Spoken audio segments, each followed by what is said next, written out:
Sir, ಮೊದಲನೇ ಚಿತ್ತಾಪುರದಲ್ಲಿ ನಾಳೆ ಶೋಭಾ ಇದು ಮಾಡಲಿಕ್ಕೆ ಪಥಸಂಚಲನ ಮಾಡಲಿಕ್ಕೆ ಅವರು ಸಿದ್ಧತೆಗಳನ್ನ ಮಾಡ್ಕೊಂಡಿದ್ದಾರೆ. ಮತ್ತು ಕೆಲವನ್ನ ರಿಮೂವ್ ಕೂಡ ಮಾಡ್ತಾ ಇದ್ದಾರೆ ಅನ್ನುವಂಥ ಆರೋಪ, ಅಂದ್ರೆ ಭಗವಧ್ವಜ ಈ ತರದ್ದೆಲ್ಲ.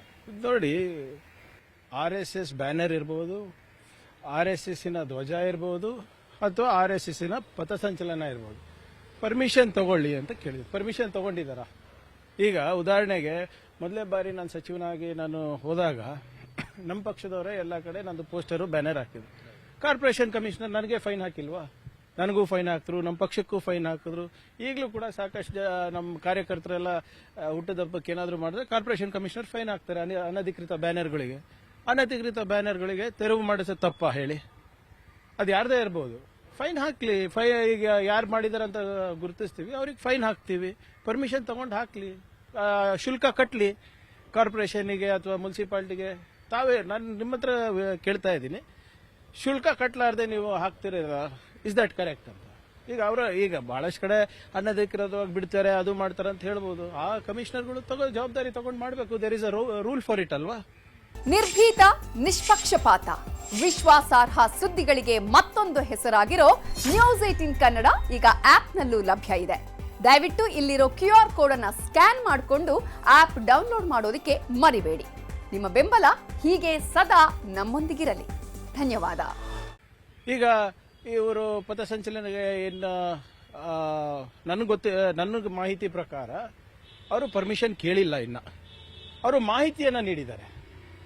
ಏನರ್ಥ ಸರ್ ಇದು? ಏನು ನಡೀತಾ ಇದೆ ನಮ್ಮ ರಾಜ್ಯದಲ್ಲಿ ಅಥವಾ ನಮ್ಮ ದೇಶದಲ್ಲಿ? ನಾನು ಸುಮ್ಮನೆ ಒಂದು ಲೆಟರ್ ಕೊಟ್ಬಿಟ್ರೆ ನೀವು ಮೆರವಣಿಗೆಗೆ ಅಲೌ ಮಾಡಿಬಿಡ್ತೀರಾ ನನಗೆ? ಇವರಿಗೆ ಅಲರ್ಜಿ, ಇವರಿಗೆ ಅನುಮತಿ ಕೇಳಿಲ್ಲ, ಮಾಹಿತಿಯನ್ನ ನೀಡಿದ್ದಾರೆ ಅಂತ ನನ್ನ ಗಮನಕ್ಕೆ ಬಂದಿರೋದು. ಅನುಮತಿ ಕೇಳ್ರಪ್ಪ, ಅನುಮತಿ ಕೇಳಿ. ನಾವು ಇಂಥ ಸಂಘಟನೆಯಿಂದ ಇರೋದು, ನಮ್ಮ ರಿಜಿಸ್ಟ್ರೇಷನ್ ನಂಬರ್ ಇಷ್ಟು ಜನ ಸೇರ್ತಾ ಇದೀವಿ, ಇದು ನಮ್ಮ ಉದ್ದೇಶ ಇದು ಇದೆ, ಶಾಂತಿಯುತವಾಗಿ ಮಾಡ್ತೀವಿ, ಈ ಏನಾದರೂ ಹೆಚ್ಚ ಕಮ್ಮಿ ಆದ್ರೆ ಈ 10 ಜನ ಜವಾಬ್ದಾರಿ ಇದ್ದಾರೆ. ಕೇಳೋದು ತಪ್ಪ sir? What is the problem? I didn't understand. ಏನ್ RSS ಫ್ಲಾಗ್ ಏನ್ ನ್ಯಾಷನಲ್ ಫ್ಲಾಗ್ ಏನ್ರಿ? ನ್ಯಾಷನಲ್ ಫ್ಲಾಗ್ ಅನಧಿಕೃತವಾಗಿ ಹಾಕ್ಬಿಟ್ಟು ಇವಾಗ ನನ್ನ ಮೇಲೆ ಗುಬ್ಬೆ ಕುಡಿಸ್ತಾರ ಸರ್? ಅಲ್ಲಿ ಈಗ ನಿಮ್ಗೆ ಈಗ ಇನ್ನೂ ಒಂದು 5 ನಿಮಿಷದಲ್ಲಿ ಇನ್ನೂ ಒಂದು ವಿಡಿಯೋ ಹಾಕ್ತೀನಿ ನೋಡಿ. ಮೊನ್ನೆ ಬಿಜೆಪಿಯ ಅಭ್ಯರ್ಥಿ ನೇರವಾಗಿ ನನಗೇನು ಹೇಳ್ತಾನೆ, ಈಗ ಬರೇ ಫೋನ್ ಕಾಲ್ಗಳಲ್ಲಿ ನಿಮ್ಗೆ ಥ್ರೆಟ್ ಬರ್ತಾ ಇದೆ, ಇವರೆಲ್ಲ ಕಟ್ಟರ್ಪಂಥಿಗಳಿರ್ತಾರೆ, RSS ಅವರು ದೇಶಭಕ್ತರು, ಮನೆಗೆ ನುಗ್ಗಿ ಹೊಡಿತಾರೆ ಅಂತಾರೆ. ಈಗ DG ಕಂಪ್ಲೇಂಟ್ ಕೊಡ್ತೀನಿ ನಾನು. ಇಂಥ ವಾತಾವರಣ ಸೃಷ್ಟಿ ಮಾಡಿದ್ಮೇಲೆ ಇವ್ರಿಗೆ ಬಿಡ್ಬೇಕಾ? ಈಗ S, Chittapur BJP S.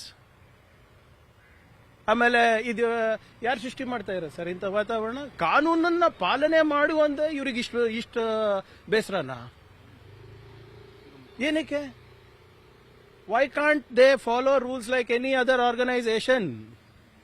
Y can't they follow rules like any other association? Why can't they follow rules like any other citizen? ಅಷ್ಟೇ ಸರ್, ತಾವು ಆ ಪತ್ರ ಬರದ ಕಾರಣಕ್ಕಾಗಿ ಅಲ್ಲಿ ಇದು ನಡೀತಾ ಇದೆ ಅಂತ ಪಥಸಂಚಲನ, ಅಥವಾ ಅವರು ಪ್ರೀಪ್ಲಾನ್, ಅಥವಾ ನಿಮ್ಗೊಂದು ಚಾಲೆಂಜ್ ಮಾಡುವಂತ ರೀತಿನ ಸರ್? ಅದು ನನಗೆ ಗೊತ್ತಿಲ್ಲ. ನನ್ಗೇನು ಚಾಲೆಂಜ್ ಮಾಡ್ತಾರ್ರಿ? ಈಗ ನಾನು ಕಾನೂನು ಫಾಲೋ ಮಾಡು ಅಂತ ಇರೋದು, ಅವ್ರು ಅದನ್ನ ಚಾಲೆಂಜ್ ಮಾಡು ಅಂದ್ರೆ ಕಾನೂನಿಗೆ ಚಾಲೆಂಜ್ ಮಾಡ್ತಾ ಇರೋದಲ್ವಾ? ಪ್ರಿಯಾಂಕರ್ಗೆ ಚಾಲೆಂಜ್ ಮಾಡ್ತಾ ಇರೋದು. ಇದು ನನ್ನ ರೂಲಾ, ನನ್ನ ಕಾನೂನಾ? ಪಬ್ಲಿಕ್ ಸ್ಪೇಸಸ್ ನಲ್ಲಿ ಹೇಗ್ ಮಾಡಬೇಕು, ಏನ್ ಮಾಡಬೇಕು ಅಂತ ಏನು ರೂಲ್ ಇದೆ.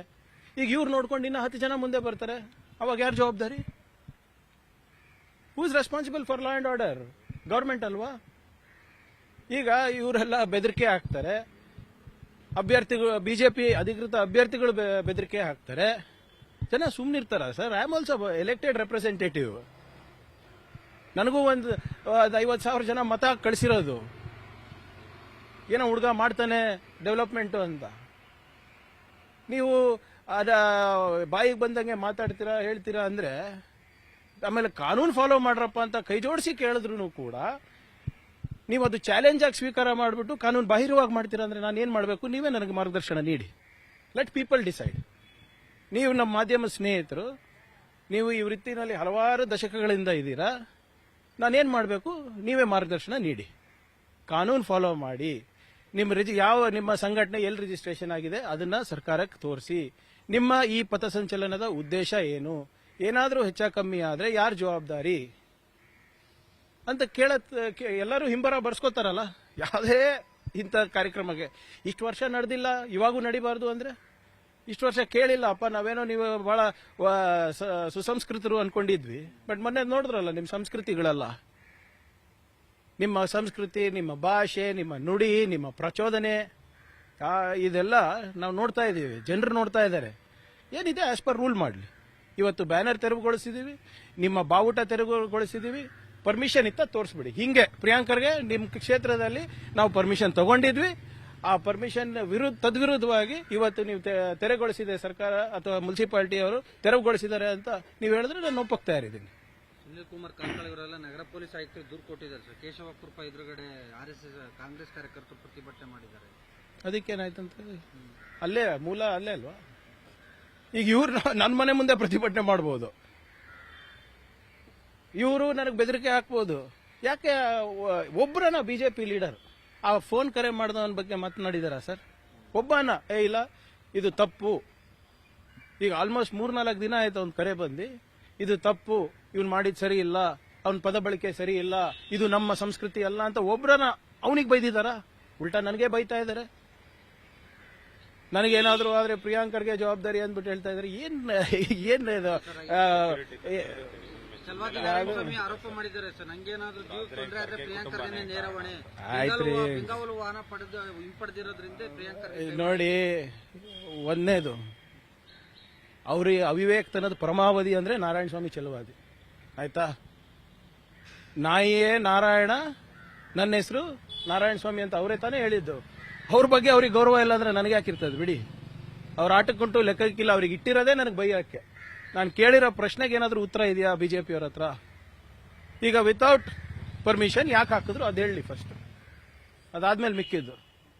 ಈಗ ನಾವು ದೂರ ಕೊಡ್ತೀವಲ್ಲ, ಅದಕ್ಕೇನು ಹೇಳ್ತಾರೆ ನೋಡೋಣ ಅಂತ. ಯತ್ನಾಳ್ ಅವರು ಮುಖ್ಯಮಂತ್ರಿ ಪತ್ರ ಬರೆದಿದ್ದಾರೆ, ನಮಾಜ್ ಕೂಡ ಇದೇ ರೀತಿ ನಿಷೇಧ ಮಾಡಿ ಎಲ್ಲರಿಗೂ ಒಂದೇ ಕಾನೂನು ಇರಬೇಕು. ಹೌದು, ನಾವು ಅದೇ ಹೇಳ್ತಾ ಇರೋದಲ್ಲ. ಎಲ್ಲರೂ ನನಗೇನಿರ್ತದೆ, ನಿಮಗೇನಿರ್ತದೆ, ಅವರಿಗೂ ಇರ್ತದೆ ಅಂತ ಅಷ್ಟೇ ಅಲ್ವಾ? ಧರ್ಮ ಎಲ್ಲ ಸಮುದಾಯ ಧರ್ಮ ಅಂತ ಪ್ರಶ್ನೆನೇ ಇಲ್ಲ ಸರ್ ಇಲ್ಲಿ. ಧರ್ಮ ಅಂತ ನಾನು ಎಲ್ಲಿ ಉಲ್ಲೇಖಿಸಿದ್ದೀನಿ?